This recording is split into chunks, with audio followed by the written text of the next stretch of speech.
Hello. All right, gang. So, yesterday, Bingley proposed to Jane, finally.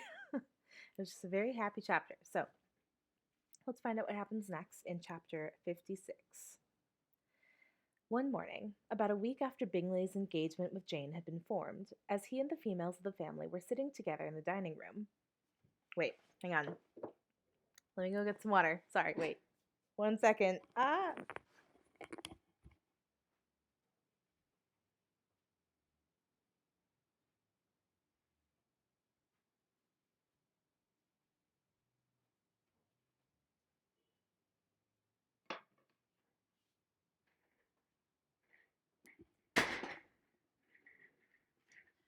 gosh. Oh man, okay. This is sweaty. Sorry, I just ate some mochi ice cream and my mouth is like sticky, so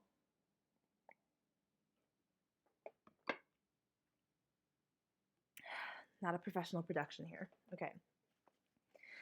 Chapter 56. Let's try this again. One morning, about a week after Bingley's engagement with Jane had been formed, as he and the females of the family were sitting together in the dining room, their attention was suddenly drawn to the window by the sound of a carriage, and they perceived a chaise and four driving up the lawn. It was too early in the morning for visitors, and besides, the equipage did not answer to that of any of their neighbors. The horses were post, and neither the carriage nor the livery of the servant who preceded it were familiar to them. As it was certain, however, that somebody was coming, Bingley instantly prevailed on Miss Bennet to avoid the confinement of such an intrusion, and walk away with him into the shrubbery. They both set off, and the conjectures of the remaining three continued, though with little satisfaction, till the door was thrown open, and their visitor entered. It was Lady Catherine de Bourgh. They were, of course, all intending to be surprised, but their astonishment was beyond their expectation, and on the part of Mrs. Bennet and Kitty, though she was perfectly unknown to them, even inferior to what Elizabeth felt.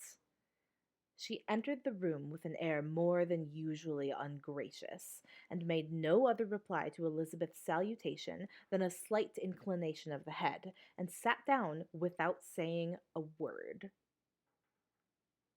Elizabeth had mentioned her name to her mother on her ladyship's entrance, though no request of introduction had been made. Mrs. Bennet, all amazement, though flattered by having a guest of such high importance, received her with the utmost politeness. After sitting for a moment in silence, she said very stiffly to Elizabeth, "I hope you are well, Miss Bennet. That lady, I suppose, is your mother?" Elizabeth replied very concisely that she was. "And that, I suppose, is one of your sisters?" "Yes, madam," said Mrs. Bennet, delighted to speak to Lady Catherine. "She is my youngest girl but one. My youngest of all is lately married, and my eldest is somewhere about the ground, walking with a young man who, I believe, will soon become a part of the family." "You have a very small park here," returned Lady Catherine, after a short silence. "It is nothing in comparison of Rosings, my lady, I dare say, but I assure you it is much larger than Sir William Lucas's." "This must be a most inconvenient sitting room for the evening in summer. The windows are full west." Mrs. Bennet assured her that they never sat there after dinner, and then added, "May I take the liberty of asking your ladyship whether you left Mr. and Mrs. Collins well?" "Yes, very well. I saw them the night before last." Elizabeth now expected that she would produce a letter for her from Charlotte, as it seemed the only probable motive for her calling, but no letter appeared, and she was completely puzzled. Mrs. Bennet, with great civility, begged her ladyship to take some refreshment, but Lady Catherine very resolutely, and not very politely, declined eating anything, and then rising up, said to Elizabeth, "Miss Bennet, there seemed to be a prettyish kind of little wilderness on one side of your lawn. I should be glad to take a turn in it, if you will favour me with your company." Go, my dear, cried her mother, and show her ladyship about the different walks. I think she will be pleased with the hermitage. Elizabeth obeyed, and running into her own room for her parasol, attended her noble guest downstairs. As they passed through the hall, Lady Catherine opened the doors into the dining parlour and drawing room, and pronouncing them after a short survey to be decent-looking rooms, walked on. Her carriage remained at the door, and Elizabeth saw that her waiting woman was in it. They proceeded in silence along the gravel walk that led to the copse. Elizabeth was determined to make no effort for conversation with a woman who was now more than usually insolent and disagreeable. How could I ever think her like her nephew? Thought she as she looked in her face. As soon as they entered the copse, Lady Catherine began in the following manner. You can be at no loss, Miss Bennet, to understand the reason of my journey hither. Your own heart, your own conscience must tell you why I am come.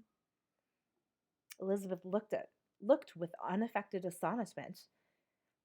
Indeed, you are mistaken, madam. I have not been at all able to account for the honor of seeing you here. Miss Bennet, replied her ladyship in an angry tone, you ought to know that I am not to be trifled with. But however ever insincere you may choose to be, you shall not find me so. My character has been ever celebrated for its sincerity and frankness, and in a cause of such moment as this, I shall certainly not depart from it. A report of a most alarming nature reached me 2 days ago. I was told that not only your sister was on the point of being most advantageously married, but that you, that Miss Elizabeth Bennet, would in all likelihood be soon afterwards united to my own nephew, Mr. Darcy. Though I know it must be a scandalous falsehood, though I would not injure him so much as to suppose the truth of it possible, I instantly resolved on setting off for this place, that I might make my sentiments known to you. If you believed it impossible to be true, said Elizabeth, colouring with astonishment and disdain, I wonder you took the trouble of coming so far. What could your ladyship propose by it? At once to insist upon having such a report universally contradicted. Your coming to Longbourn to see me and my family, said Elizabeth coldly, will rather be a confirmation of it, if indeed such a report is in existence. If! Do you then pretend to be ignorant of it? Has it not been industriously circulated by yourselves? Do you not know that such a report is spread abroad? I never heard that it was. And can you likewise declare that there is no foundation for it? I do not pretend to possess equal frankness with your ladyship. You may ask questions which I shall not choose to answer. This is not to be borne. Miss Bennet, I insist on being satisfied. Has my nephew made you an offer of marriage? Your ladyship has declared it to be impossible. It ought to be so, it must be so, while he retains the use of his reason. But your arts and allurements may, in a moment of infatuation, have made him forget what he owes to himself and to all his family. You may have drawn him in. If I have, I shall be the last person to confess it. Miss Bennet, do you know who I am? I have not been accustomed to such language as this. I am almost the nearest relation he has in the world, and am entitled to know all his dearest concerns. But you are not entitled to know mine, nor will such behavior as this ever induce me to be explicit. Let me be rightly understood. This match, to which you have the presumption to aspire, can never take place. No, never. Mr. Darcy is engaged to my daughter. Now what have you to say? Only this, that if he is so, he can have no reason to suppose he will make an offer to me. Lady Catherine hesitated for a moment, and then replied, The engagement between them is of a peculiar kind. From their infancy they have been intended for each other. It was the favourite wish of his mother as well as of hers. While in their cradles, we planned the union, and now, at the moment when the wishes of both sisters would be accomplished in their marriage, to be prevented by a young woman of inferior birth, of no importance in the world, and wholly unallied to the family. Do you pay no regard to the wishes of his friends, to his tacit engagement with Miss de Bourgh? Are you lost to every feeling of propriety and delicacy? Have you not heard me say that from his earliest hours he was destined for his cousin? Yes, and I had heard it before. But what is that to me? If there is no other objection to my marrying your nephew, I shall certainly not be kept from it by knowing that his mother and aunt wished him to marry Miss de Bourgh. You both did as much as you could in planning the marriage. Its completion depended on others. If Mr. Darcy is neither by honor nor inclination confined to his cousin, why is not he to make another choice? And if I am that choice, why may I not accept him? Because honor, decorum, prudence, nay, interest forbid it. Yes, Miss Bennet, interest, for do not expect to be noticed by his family or friends if you wilfully act against the inclinations of all. You will be censured, slighted, and despised by every one connected with him.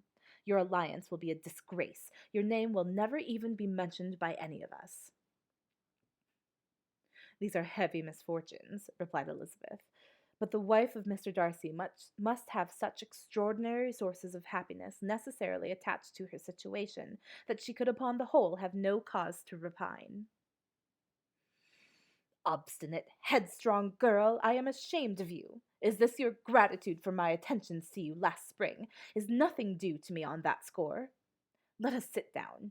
You are to understand, Miss Bennet, that I came here with the determined resolution of carrying my purpose, nor will I be dissuaded from it. I have not been used to submit to any person's whims. I have not been in the habit of brooking disappointment. That will make your ladyship's situation at present more pitiable, but it will have no effect on me. I will not be interrupted. Hear me in silence.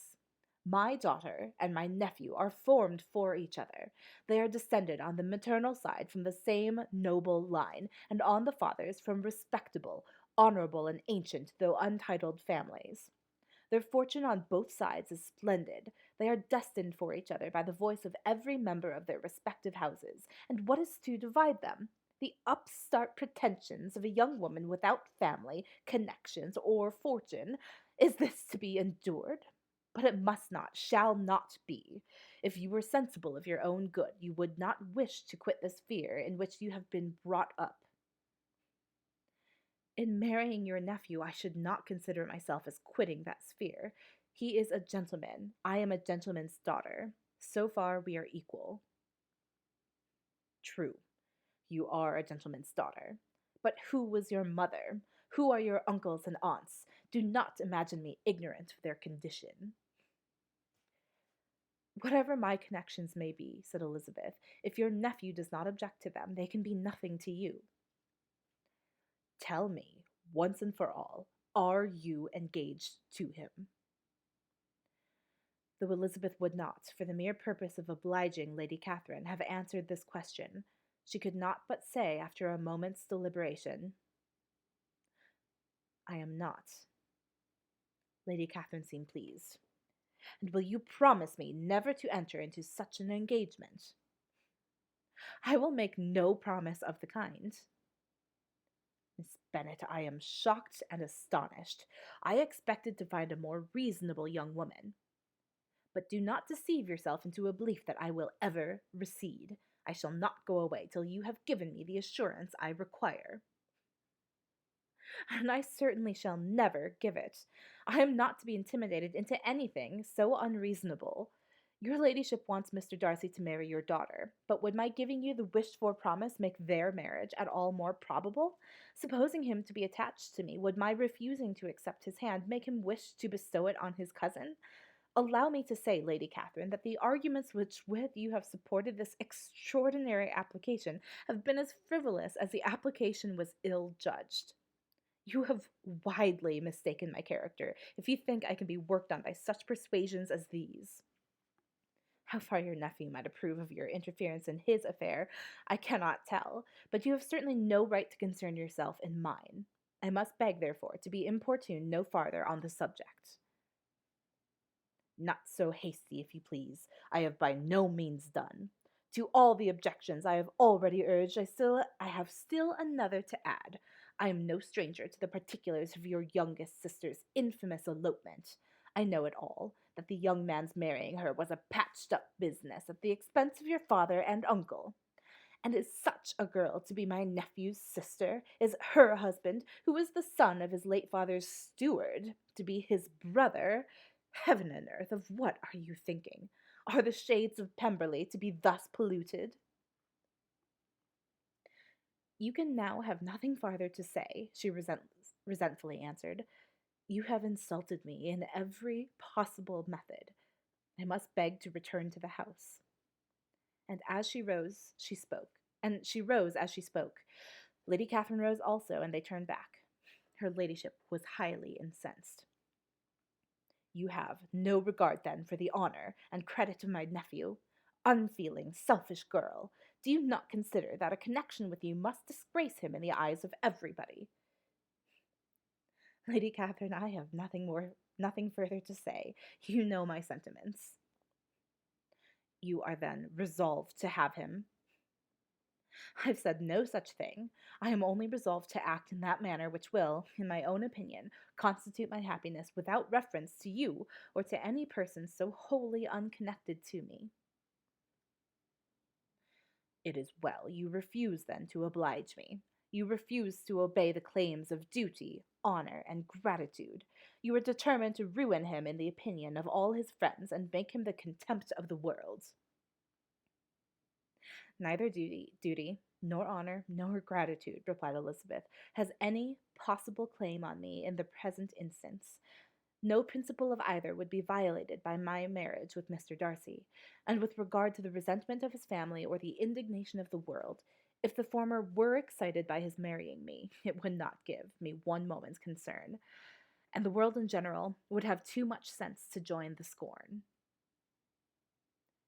And this is your real opinion. This is your final resolve. Very well.